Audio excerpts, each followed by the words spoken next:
2025-yil 3-aprel sanasiga bog'larda changlatish uchun arilar ishlayapti.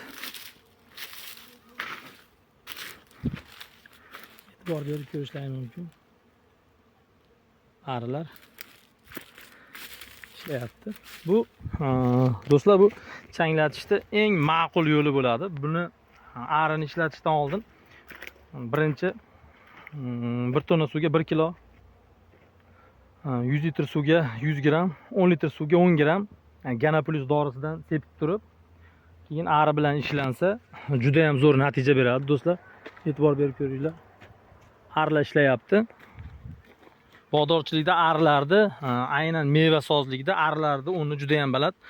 Shu sababdan agar bog' maydonlari juda ham keng maydonlarni tashkil qiladigan bog'bonlar bo'lsa, o'zlarida asalarichilikni kichkinagina qismini rivojlantirib qo'yishlarini maslahat beraman.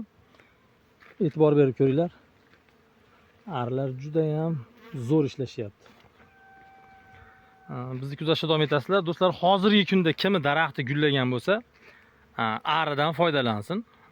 Ari changlatishda o'sha eski eng tabiiy kuchli usullardan biri hisoblanadi.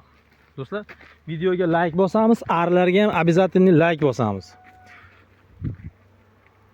Arilar 9 yoshlik so'x go'zali chang olma bog'idamiz.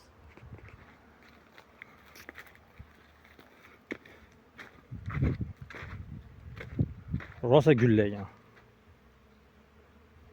Ari hamma joyda bor. Salomat bo'lasizlar do'stlar, bizni kuzatishda davom etinglar.